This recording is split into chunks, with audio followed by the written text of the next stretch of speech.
What's up guys, hello to Football Talk here, closing out week 3 of my annual Divisional Draft and Roster Review series with the Texans, Colts, Jaguars and Titans today. We already looked at 5 other divisions that you can find here, and we'll finish up with the NFC and AFC West next week, and the purpose is to review what each of these teams have done individually this offseason, with a heavy focus on the draft in relation to all the other roster movements. If this is your first time here, what we do is go through every single player selected with quick scouting reports, analyzing what their role might look like and how it fits within the overall construction of the roster, before we sum up the overall themes of each class. To close out each of these videos, while I'm not a big fan of draft grades, I stacked the 4 draft classes up against each other, depending on how much I agreed with how they approached and executed the process, taking all the other moves into account that they've made. As always, on the 3 or 4 names in each video that somehow snuck past me in my final evaluations, I won't BS you with them, but rather give you some quick pointers from doing a little bit of research. And please bear in mind that I'm recording this about a week in advance, in case there are any relevant roster moves still coming out in the meantime. Just a second before we get into it, if you enjoy the analysis, please hit the thumbs up and maybe also the bell if you want to see/hear more from me. I release either video or article basically every single week, even throughout the offseason. The link to my site, Footballtalk.com, for all of my content, and timestamps for the 4 teams discussed today are down below in the description. Now let's start with the Houston Texans, who in round 1, 26th overall selected Keelan Rutledge, the interior offensive lineman from Georgia Tech, a pair of second rounders, 46th overall Caden McDonald, interior defensive lineman Ohio State, and 59th overall Marlon Klein, the tight end from Michigan. Also a pair of 4th rounders, pick 106 for Bechi Nwaiwu, the interior offensive lineman from Oklahoma, and 123 Wade Wooders, the linebacker from Clemson. In the 5th round, pick 141 Kamari Ramsey, safety from USC. 6th round, 204 Louis Bond, the wide receiver from Boston College. And finally, in round 7, pick 243 Aiden Fisher, the linebacker from Indiana. Keelan Rutledge, the Georgia Tech guard, they moved up a couple of spots for with the Bills in exchange for moving down from pick 69 to 91, alongside in the 5th round to Buffalo. Seemingly being worried about the Niners, originally slated to pick at 27, sniping them, which I didn't agree with. I did think this was early for Rutledge. He comes off the ball wanting to bury defenders in the run game, and you see him dig the tackles out of the gap on down or drive blocking regularly, but the most fun part is watching him be deployed as a puller, where he sends some edge defenders airborne on kickouts and pummels linebackers wrapping around. While in pass pro, he does a good job of staying square, meeting interior rushers with a stiff, consistent punch, and dropping the anchor when needed. Yet his movements, especially climbing off combos, can feel a little segmented, and he can end up with him because he just wants to kill linebackers, and he operates too tall in protection, with his outside hand being a little stiff and offering a softer high shoulder for free techniques to get around. And this was a bit curious to me, not only because I valued the player differently, but the yet signed free agents Braden Smith and Wyatt Teller, after trading Titus Howard to Cleveland, who had been a quality starter for them at right guard and right tackle, which the 2 new guys may fill directly, and they had already extended at Ingram for 3 years, $37.5 million. But it sounds as if the plan is to put the rookie at center, and now suddenly you have a lot of resources tied to the O-line, which was certainly necessary based on the state 2 years ago, but it's also dependent on the player snapping the ball after he never did it in college. The good thing, even if I disagree with the process, is that I can feel better about Houston's top 2 selections collectively if we just swap them, since 26 is right where I valued the guy nicknamed McPounder by the NFL Stock Exchange guys, Trevor Sikkema and Connor Rogers, who put together my favorite draft content in the space. Make sure to check them out. So Caden McDonald from Ohio State, again they moved down 26 spots from late day 2 in order to jump up a couple of spots with the Raiders here, although that one is a lot more logical to me, worrying about the Giants simply replacing Dexter Lawrence at nose tackle, who they had sent to Cincinnati for the 10th overall pick, potentially sniping them here.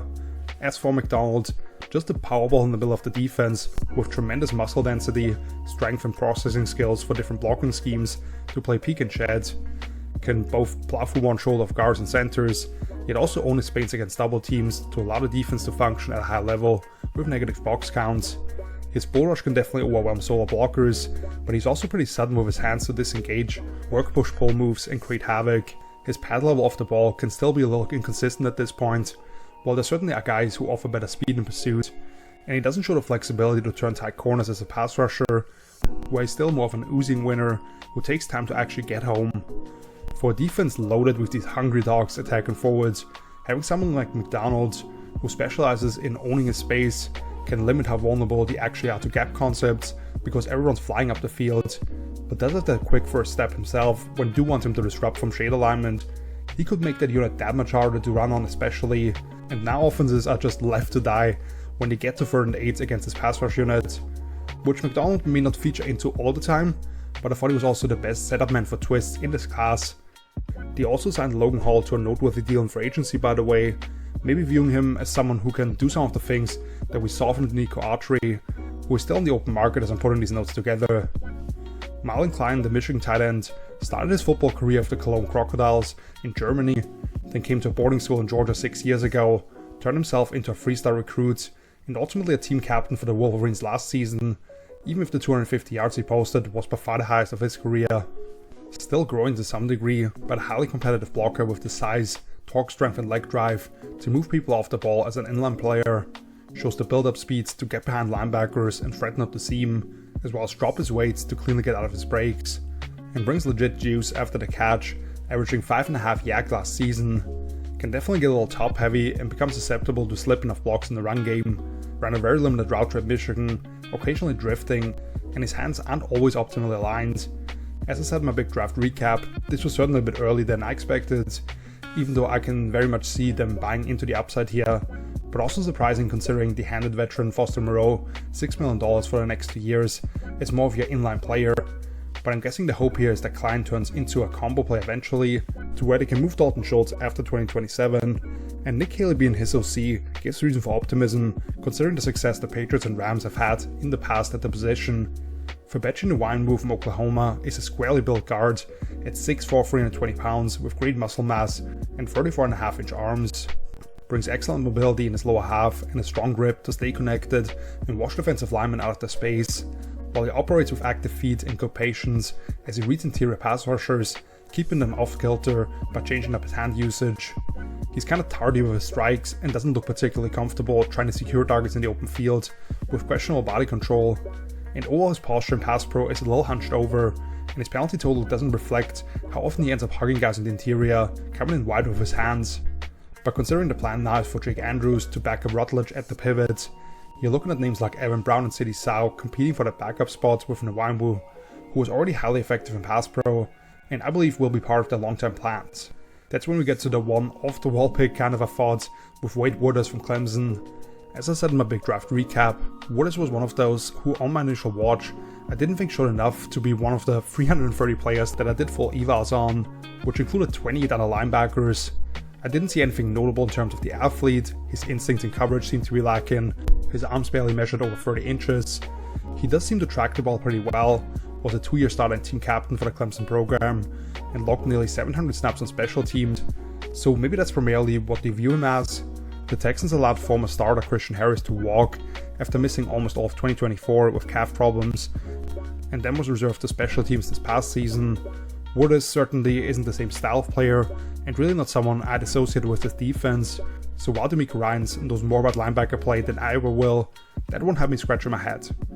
Which they should have picked again 5 spots later, but traded that selection to Detroit for running back David Montgomery, who should offer some more stability in the run game and in pass protection, a long-standing center Drew Scruggs in the 7th rounder next year over, but I'll also lump in 7th rounder Aiden Fisher from Indiana here as the final selection, considering he's a player with similar limitations, but played at a much higher level last season as a Green Dot guy for the National Championship Hoosiers. Efficiently reads his keys and uses lateral movements to position himself in the rushing lanes, along with finding entry points as a tackler, does well to adjust his landmarks and position himself between eligible targets in zone coverage, has some wiggle to him as a blitzer, along with the upper body strength to yank and turn the shoulders of blockers as they lean too far one way. But his coverage transitions can feel a little labored, and his long speed is below average. Plus, he slips off more tackles than you might expect because he wraps fairly high and can get crossed over in the open field. But let's move on to Kamari Ramsey, the USC safety. This is the pick they got in return for former first-round offensive lineman Tyler Howard from Cleveland, by the way. Ramsey offers excellent play recognition and the ability to process information from depth, along with reliably wresting ball carriers to the ground. Only 1 miss on 31 attempts last season. Regularly gets a beat on throws and expands his range from the deep post as he keys it on the quarterback. And last season, he was much more heavily deployed in the slot, where he mirrors routes with great recognition and controlled movements to slide in front of stems. has sub 31-inch arms and doesn't necessarily seek the contact with bigger bodies in the run game, to where I just don't want to see him closer to the ball. And he doesn't have the ball production to match his IQ on the back end, having room to refine how he attacks the catch point. Houston released veteran safety Jimmy Ward due to Jalen Petrie simply being the superior big nickel option at this stage, but sent the 7th round pick to New England for former mid-round pick Martin Mapu, who can give them some snaps there, while free agency addition and former Eagle Reed Blankenship operates more as a deep safety for them. I'm guessing they view Ramsey as a direct backup to Kalen Bullock, who's typically the one they rotate to the post, even though he doesn't have the same level of range. Louis Bond finally, the Boston College receiver, who I got too late in the process, but appreciated his ability to line up anywhere in the formation, his spatial awareness and intelligence for the position. Deceptive in the way he alters tempo, throws himself false steps, and then whips his shoulders around suddenly as he breaks defenders off. Snags passes at full extension and the ball just sticks to his hands, with nearly a 70% contested catch rate for his career. With only 29-inch arms, his catch radius and ability to stay latched as a blocker are pretty limited, and the 4.59 he ran at the combine speaks to his inability to just get on top of corners on straight go routes or pull away from them after the catch. Houston allowed veteran Christian Kirk to walk in free agency to make room for last year's duo of day 2 rookies from Iowa State, but depending on if Tank Dell can get back close to his former self, after missing all of last year following that gruesome leg injury in the 2024 Christmas game at Kansas City, you're looking at Xavier Hutchinson and then maybe Justin Watson. I could see Bond nicely rounding out that room as a number 5 or 6. I definitely thought 2 of Houston's top 3 selections were early by about 50 picks, even if they likely wouldn't have gotten them there based on the early runs at O-line and tight end. And Wood, as I already highlighted, is one of the bigger head scratchers early on day 3, so that definitely pushed them down in my mind, and I have some questions about what they did here. Nonetheless, they did clearly upgrade right in the middle on the ball, with Caden McDonald, aka McPounder, just being the last guy any offense around the league wanted to see added to that pack of rabies-infested defenders. And clearly they've been doing all they can to become a more imposing unit up front offensively as well, with Rutledge being a tone setter for them. Other than Woodaz, I generally liked what they did on Saturday in particular, filling out the depth chart with capable players right now, and insulate themselves for injuries, considering they nearly beat the AFC representatives in the Super Bowl. If their quarterback didn't do his damnedest to give the other team the ball every time out there. If CJ Stroud can get back on track, will be the biggest piece of course to determine how far they can go this year. Houston released Joe Mixon this offseason after he missed all of 2025 with injury, and they didn't draft a running back this year, but again trading for former line David Montgomery should provide them a little more down-to-down consistency at the position. Plus they wrote about Oregon's Noah Whittington as one of the undrafted free agents about a month ago, potentially making an early impact. But now let's move on to the Indianapolis Colts, who obviously had sent this and next year's first round pick to the Jets for cornerback Sauce Gardner, and they actually delayed the start to this draft by another 6 spots when they added pick 135 and moved up 12 spots with one of the 7th rounders for, only to get a player that was 20 from my big board and easily could have gone late in the first round in CJ Allen at pick 53, the linebacker from Georgia, in the 3rd round 78th overall A.J. Halsey, the safety from LSU, a pair of 4th rounders, pick 113, Jalen Farmer, interior offensive lineman Kentucky, and 135, Bryce Betcher, the linebacker from Oregon. In the 5th round, pick 156, George Gumbs Jr., the edge out of Florida. 6th round, pick 214, Caden Curry, another edge from Ohio State. And then a pair of 7th rounders, pick 237, Seth McGowan, running back Kentucky, and pick 254, Deion Burks, wide receiver Oklahoma. We'll start with Allen here, who that coaching staff in Athens has said that he basically ran the show for Kirby Smart's defense, making all the checks, getting everyone aligned and calling out plays. Allen has excellent contact balance, lateral movements and block deconstruction skills already, stays true to his landmarks and denies easy completions in his vicinity constantly, as well as getting underneath deep crossers later into the progression. Disguises and times up his blitzes very well, being part of a ton of different games, and he can flat out truck running backs trying to slide in front of him. Lacks optimal length and change of direction skills if he doesn't position himself optimally, and a little stiff in the hips. While I didn't think I saw the sub 4.5 speed from his pro day when he did have to turn and run with backs vertically, but an A+ leader, communicator and processor of information, I thought he was worthy of a first round pick, and in a vacuum definitely should have gone ahead of some of the other backers in round 2. Even with veteran defensive coordinator Lou Anarumo typically runs the defense through his safeties, and Cam Bynum here specifically, I believe they put a lot on the rookie's plate right away, and he immediately becomes a key cog at Mike for them. Next we get to A.J. Halsey, the LSU safety, who I also believe immediately plugs in alongside Bynum, considering the lack of proven options around him. Solidly built safety at 6 foot 215 pounds, who can be a last lay after defense, but you really want him attacking downhill against the run, and he does well to keep his frame clean dropping into the box. Clearly a film rat, with his anticipation for routes based on formation/splits, and has surprisingly snappy hips to stay in phase, while being equally capable of chopping off the heads of receivers, going over the middle, or stepping in front of routes working towards his area, as a legit playmaker with great ball skills. For as much as his angles improved in 2025, his reactive agility and the quick burst he can tap into against dynamic ball carriers can still leave him chasing, and you love Hoss's decisiveness when put in conflict, but savvy NFL quarterbacks may be able to clear him out of passing lanes, and because his recovery burst is limited, that could lead to some big plays. But I absolutely love this value here, and I think he'll be a great player for them. Jalen Farmer from Kentucky is just an ass kicker in the run game, with the body you love to see from an NFL guard, with over 34-inch arms to steer defenders at the end of his reach. Bullies linebackers and edge defenders when used as a puller, connected with great success, and has the stout lower half to stand his ground against a quality bull rush, to go with dishing out some nasty rip shots when he doesn't have a direct assignment. Didn't log a single snap at any position but right guard in his collegiate career, and could have been flagged a lot more hooking defenders on the second level. You see his feet kinda get lazy and losing bend in his knees late into passing downs, allowing rushers to slide off contact. So there are certainly things to clean up here, but him and Quentin Nelson as a guard tandem, to go with the mobility of Tanner Bortolini at center, that's a highly formidable trio on the inside for the future, even if Matt Goncalves ends up starting early in the season at least. Bryce Batcher, the Oregon linebacker, started his collegiate career as the top-ranked shortstop in the state of Oregon, but finally fully transitioned from baseball to football last season and became a two-time second-team All-Big Ten player for them. He understands when he needs to be patient against zone runs from the backside, but when he sees plays coming at him, his trigger to slice through gaps created plenty of TFLs. Easy movement coverage with efficient transitions, takes great angles to pick up guys out of the backfield, and made several key stops in space.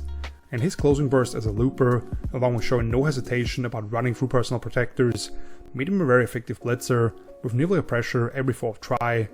Still learning the intricacies of the linebacker position, reading his keys, and could benefit from adding a little more weight if deployed primarily inside. Doesn't yet show any real pass rush refinement, getting home based on athleticism and effort when he does, which the only linebacker the Colts brought in after trading Zaire Franklin for former Packers defensive lineman Kobe Wooden in March.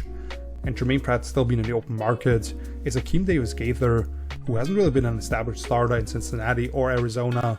who had some of the worst linebacker play in the league recently. I'd assume the veteran has the heads up for that will spot, but would I be surprised at all if Batcher takes over by mid-season, and they're rolling with these two rookies beyond this year? Not at all. George Gums from Florida is a former wide receiver recruit from Northern Illinois, who transitioned to a stand-up outside linebacker role with the Gators.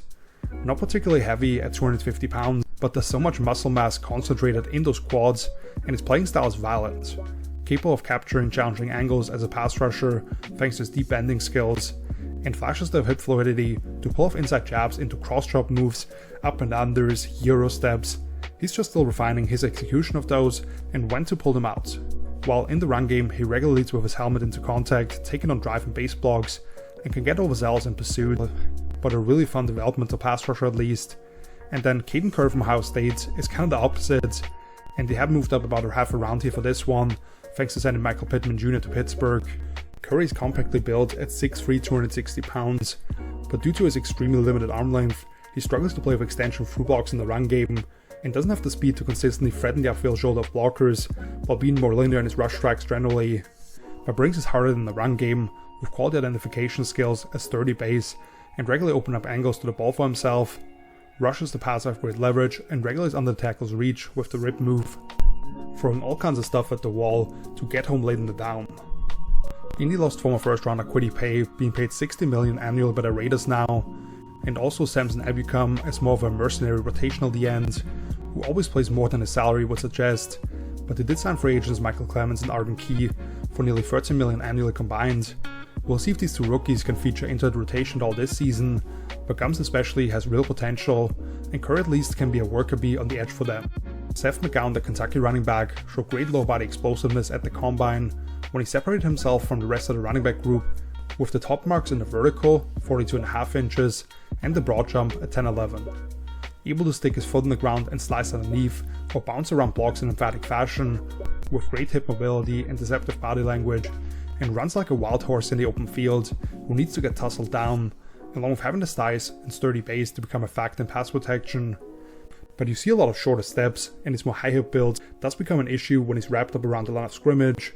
And along with cradling too many passes, dropping 5 of 23 catchable ones last season, he's fumbled the ball 5 times since 2024. Which we have to mention here that he probably fell this far, due to a certain degree at least, based on the fact that he spent 3 months in prison and a year on probation due to charges of larceny, which got him dismissed from Oklahoma back in 2021. Purely on the field, how much does the coaching staff trust him to not spill opportunities if they do so about Jonathan Taylor for him? Last year's 5th round pick DJ Giddens is the only other back of note on the roster currently, who I believe is better today, but has a real path to seeing the field here. And finally, Deion Burks, the Oklahoma wide receiver, who I highlighted as one of my guys in a video about a month before the draft. Certainly undersized at 5'10", 180 pounds, which shows up when trying to secure blocks, while drifting in some of his routes, choosing the path of least resistance, and not being able to show off that 4-3 flat speeds trying to stack and detach on vertical routes,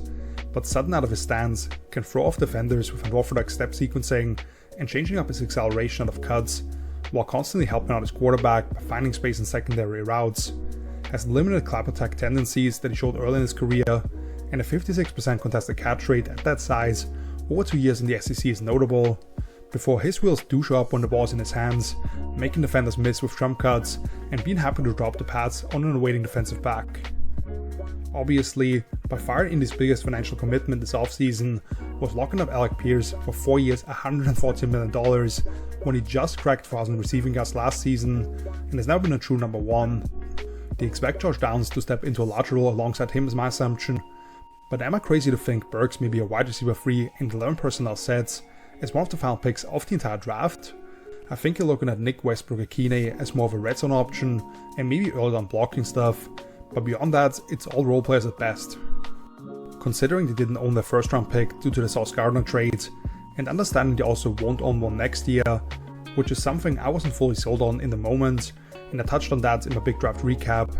But if you go back to read it, you'll see that I had Indy as one of the biggest winners coming out of that weekend, as they did just about as well as you could have based on that.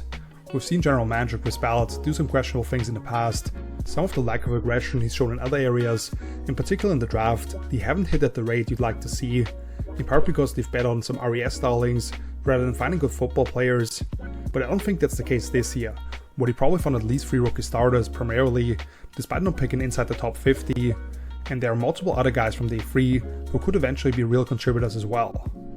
The interesting piece here is who they believe can step in for Braden Smith at right tackle, with Jalen Travis and Blake Freeland as highly talented but also fairly raw mid-round picks these previous 2 drafts, so if that becomes a problem spot for them, maybe that's something we can critique, them not addressing that with the proven player, to go with the decisions to pay Daniel Jones and Pierce at those price tags, but purely judging the draft, hats off to Ballard and company. Which brings us to the Jacksonville Jaguars. They of course didn't own a 1st round pick either, due to the trade up for former 2-way Heisman Trophy winner Travis Hunter at number 2 overall last year, but even despite that, their first selection here was quite the shocker on 56th overall, with Nate Burkhardt,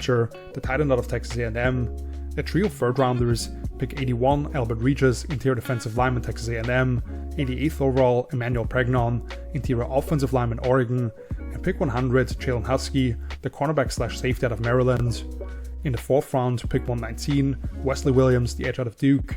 5th round, pick 164 Tanner Koziol, tight end Houston, a pair of wide receivers in the 6th round, pick 191 Josh Cameron from Baylor, and 203 CJ Williams from Stanford, and then also a pair of 7th rounders, pick 233 Zach Durfee, edge out of Washington, and 240 Parker Hughes, the linebacker from Middle Tennessee. Burkhardt, the Texas A&M tight end, has the frame to be a real asset in line, with good pad level, active feet, and plus effort as a run blocker.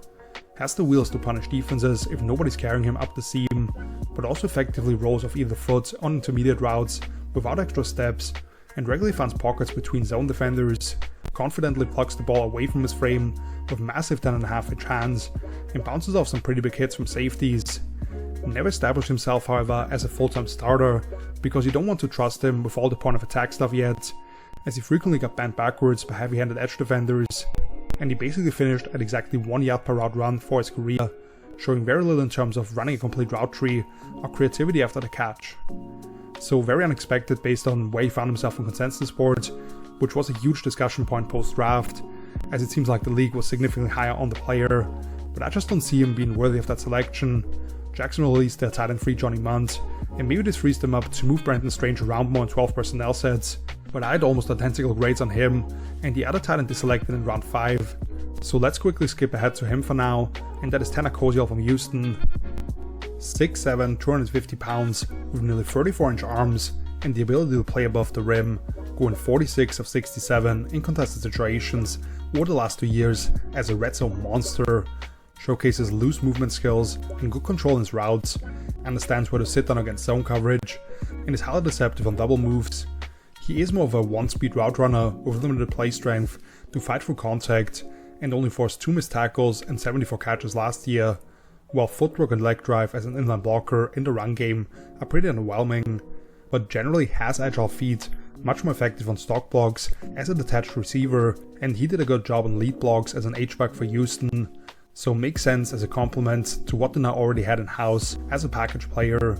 who could catch a couple of touchdowns as a rookie when they sneak him out of play action around the goal line, or maybe motion him out to throw him a jump ball against a smaller defender.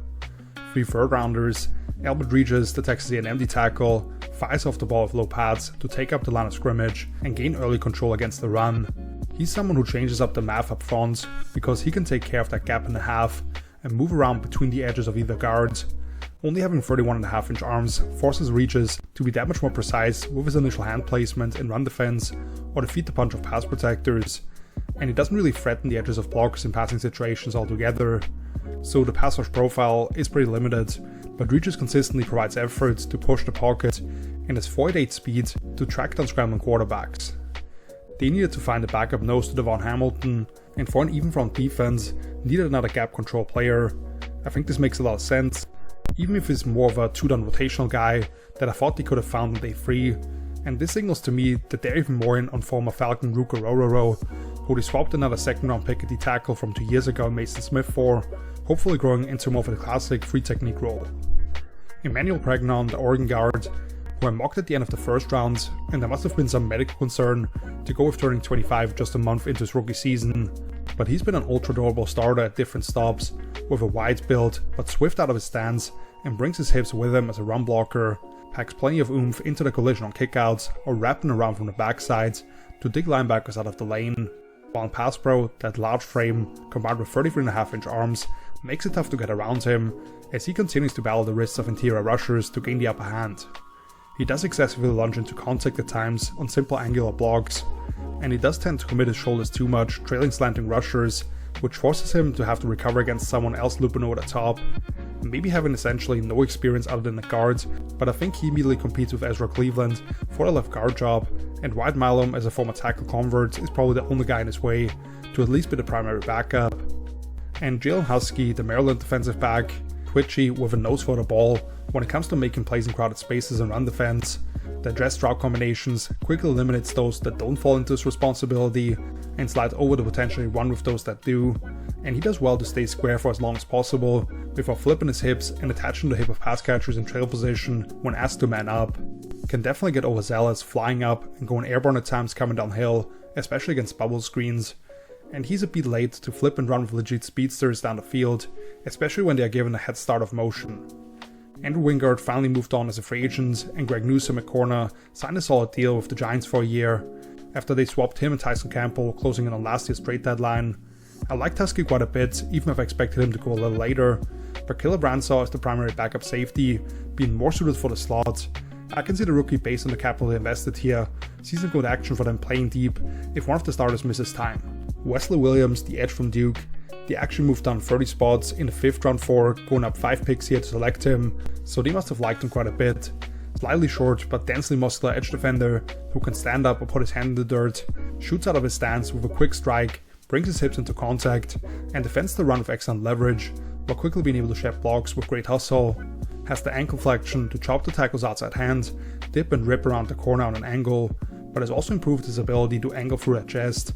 Doesn't always apply the correct technique dealing with blockers in the run game, and gets caught under his ribcage at times, while needing to be more diligent in terms of threatening up the field and developing more reliable counters. Very quiet offseason for Jacksonville in terms of adding any names from out of house, but they did bring back Dennis Gardeck as a worker bee on the edge for them for a couple of years at $6.5 million.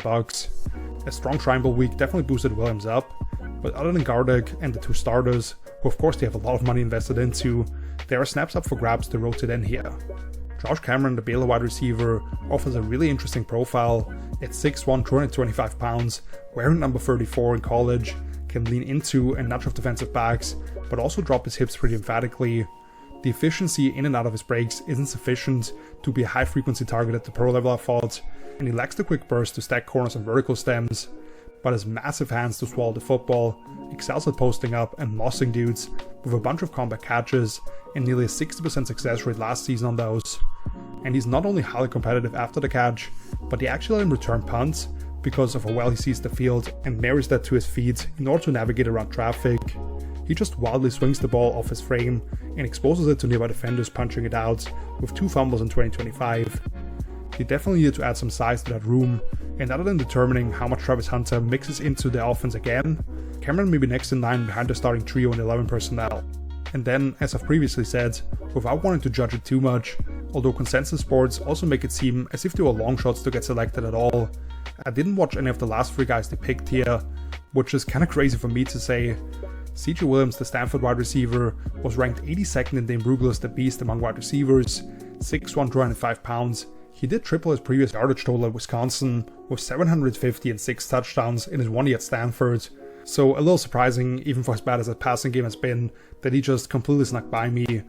But surprising to see him having logged just 31 career special team snaps for a guy in the 200s.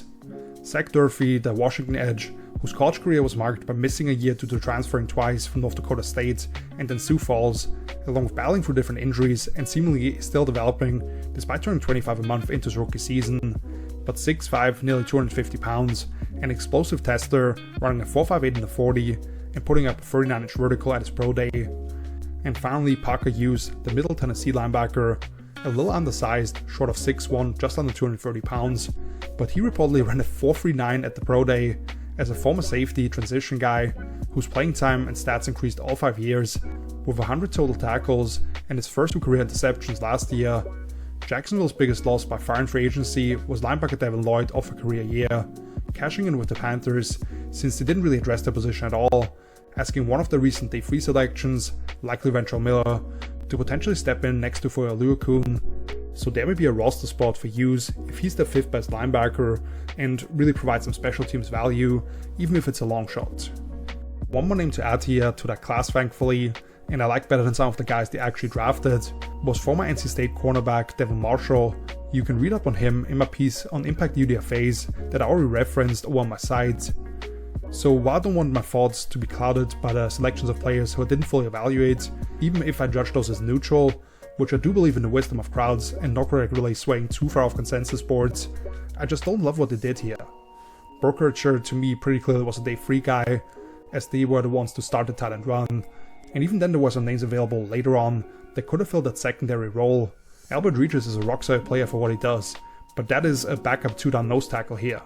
Emmanuel Pregnon could end up vastly outplaying his draft slot and be a fixture at left guard potentially, but I can't give them full credit considering the rest of the league decided to largely pass on him based on some of the background info that I don't have personally, and then just further questionable selections that simply felt early. Some of the comments that young general manager James Gladstone made afterwards about how they basically got all the guys they had mapped out taken rather than reacting to how the board shook out and finding value are pretty concerning, especially after the ballot he sang for Travis Hunter last year, changing the game of football and all the resources they threw at him. And other than maybe Pregnon, they may have not added another legit starter here, which they didn't need to do a ton, and understand them adding depth and thinking ahead, but their approach I just fundamentally disagree with. Also a little surprising to see them not even take a shot at running back after Travis Etienne moved on to New Orleans, but I'm guessing there was just nobody in this class who they really liked, and I can't blame them too much for that. After Liam Cohen brought over Chris Rodriguez from Washington, who put his name in the Kentucky record books when they were still together in Lexington a few years ago. And last but not least, because they picked first overall last year, and were by far the earliest on the board as well this time around, the Tennessee Titans, who in round 1, 4th overall selected Connell Tate, the wide receiver out of Ohio State. They jumped back into night 1, 31st overall, with Keldrick Fogg, the edge from Auburn, 2nd round, 60th overall, Anthony Hill Jr., linebacker Texas, a pair of 6th rounders, pick 184 Jackie Marshall, interior defensive lineman Baylor, and 194 Pat Coogan, interior offensive lineman from Indiana. And then finally in the 7th round, pick 225 Jaron Kanak, the tight end out of Oklahoma. Connell Tate at the top here was arguably the cleanest, most pro-ready receiver in this class, who's already a craftsman as a route runner, who uses subtle head fakes and gear downs to set up defenders, and even though he ran a 4.53 at the combine, he just constantly got behind defenses. Effortless catching the football with 0 drops last season, makes plenty of acrobatic adjustments, and went 6 of 10 on contested opportunities last season. And he earns his opportunities by always being friendly, working towards the quarterback, and doing his job as a blocker.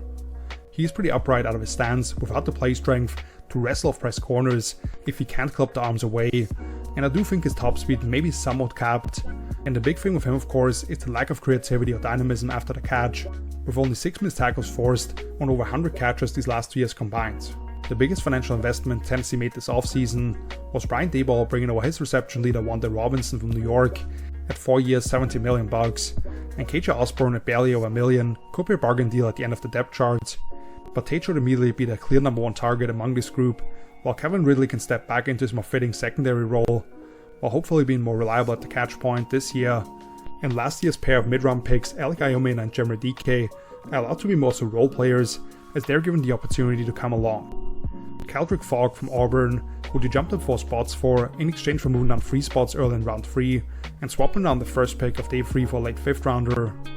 This is a long, well-proportioned defensive end at 6'6", having played around 280 pounds at Auburn, who can play anywhere from a 3 to a 7 technique, has the length and strength to stand up and took up offensive tackles in the run game, but also turn his pads and flatten down the line from the backside of zone calls. You see the force to cave in one side of the pocket, or take solo blockers for a ride, but he also has shown impressive ankle mobility when he was allowed to rush half the man, has room to become more proactive with knocking away the hands of opponents, and his change of direction skills are limited with the high-hipped build. And if he wants to be a full-time edge rusher at the next level, Falk would need to threaten the outside shoulder with speed in a more meaningful way, and add some tools to keep opponents off balance and soften the edges for himself.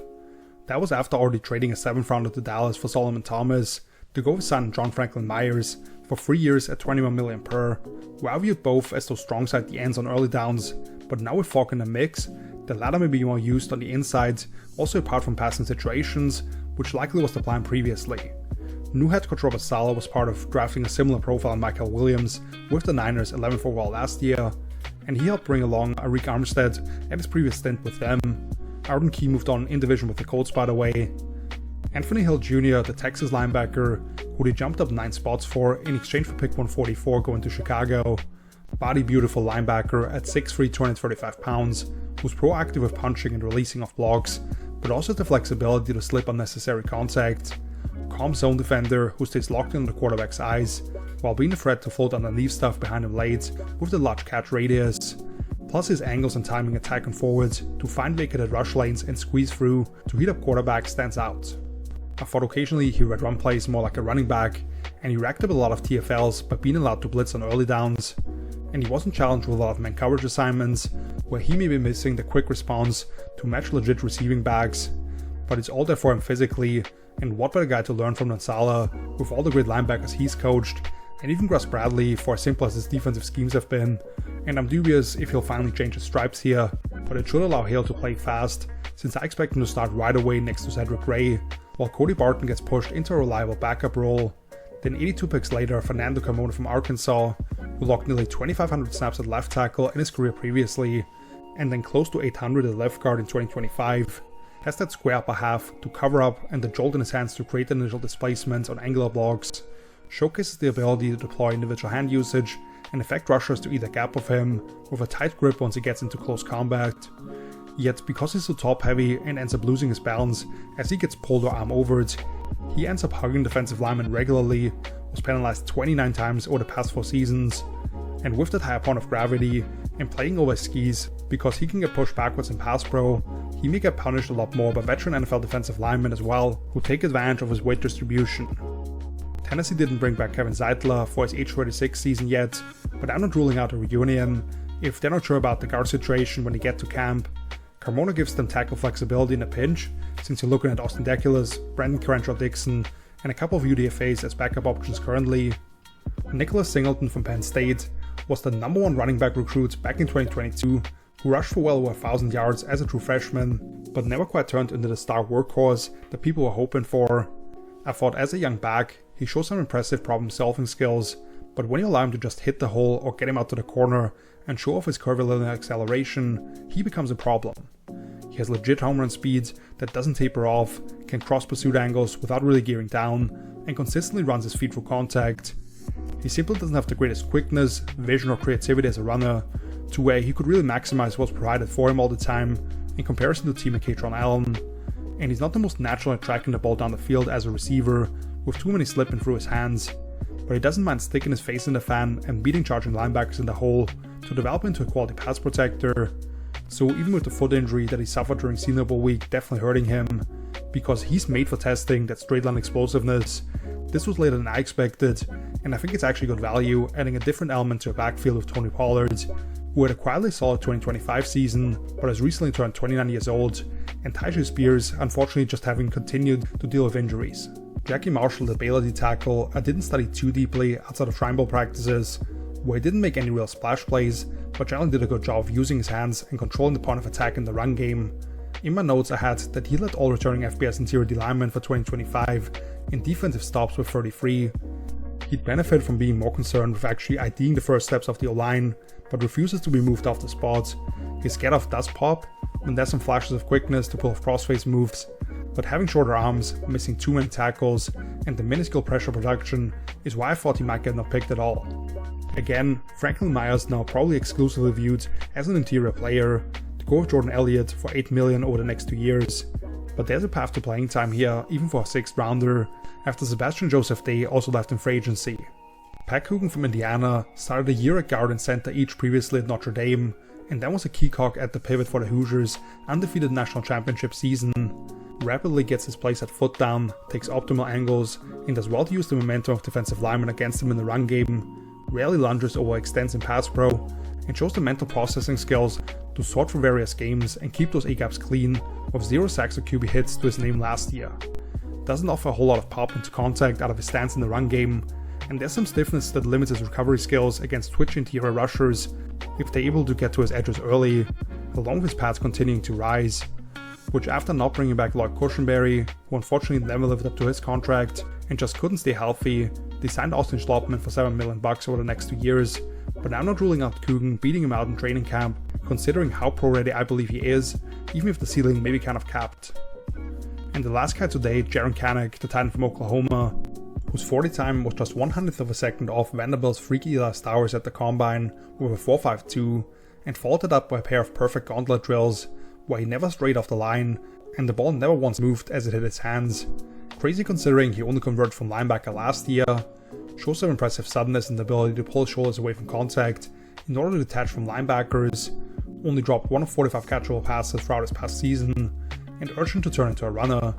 But even though he did have some nice moments developing into a lead blocker for OU, he's still growing in that regard, overextending too much due to his shorter arms, which also limit his catch radius,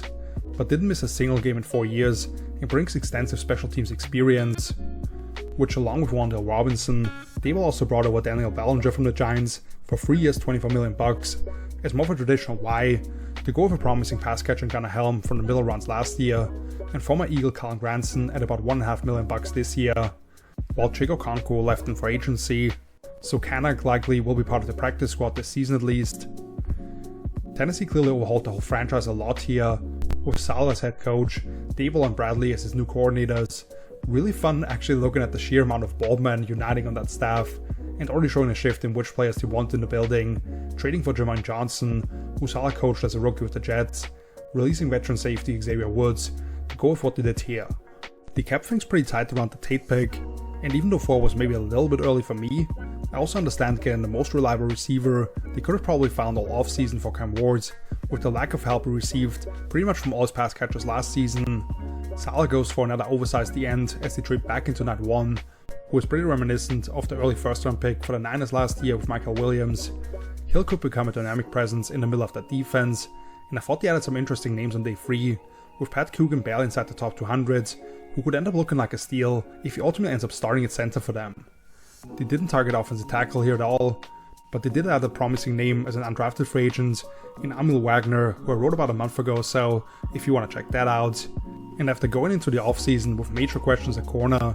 now paying $103 million combined over the next 3 years for Lonte Taylor and Cordell Flott, to go with former Chief Joshua Williams as an upside bet behind that, for as much of a disappointment as the L'Jarius Sneed contract ended up being.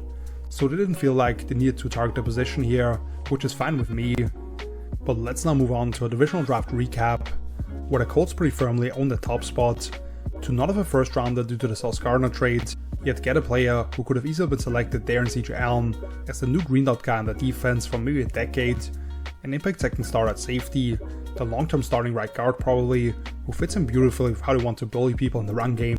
a top 100 receiver for me all the way in the 7th round, and several other guys on day 3 who could mix in for them as rotational players. Just a masterclass understanding the boards and continuing to find value.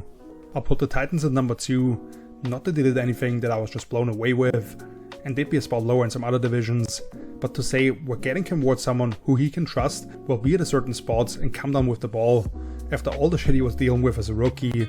Even if he was a little bit lower for me, I can definitely justify Colin Tate at pick 4. Then they fill out 2 key spots on the defense with high upside players that are closer than how they're being talked about, if you put them in more defined roles, and maybe a 6th rounder who can compete for the starting gig at center. Plenty to like about how they improved their outlook. Texans at number 3 feels generous, because I thought trading up a couple of spots in round 1 was questionable, and so was the play on Keelan Rutledge, who clearly got a bump based on the temperament and character he brings, rather than what the tape says. A couple of head scratchers at tight end and linebacker in the 2nd and 4th round respectively, who I'm not sure if they'll ever start for this team, but Cade McDonald at the top of the 2nd could make that already elite defense just unfair to go up against, and they did grab a couple of useful players at the end as well. And the Jags unfortunately were one of my big draft losers, because I just can't get on board with how they went about the weekend, where the message to me is that they're overconfident in their own evaluations to a certain degree, and were that close, as if the rest of the division didn't all improve, and the 12-win mark will be tough to reach again. They only started long term, even considering they were without a first rounder themselves due to last year's trade up for Darius Hunter, another moment early that spoke to them wanting to change football, as the young hotshot GM had declared at the time. Maybe a 3rd round guard, who probably fell quite a bit due to some medical and age concerns. Didn't mean to finish on a bad note, but we'll wrap up week 3 here. Thank you so much for watching. If you enjoyed this video, please leave a like and consider subscribing to the channel. If you want to discuss the merits of draft value, consensus boards, or any of the draft classes today, I'm happy to jump into the comment section with you guys. This puts an end on week 3 of 4 for the series, where we will be looking at the final 8 teams next week, the NFC and AFC West, arguably the 2 best divisions in all of football, so that should be very fun. In the meantime, you can head over to my page hellotofootballtalk.com for all of my content, or visit my social media channels. All that is down below in the video description, and I hope to see you again next week. So until then, see you later. Peace!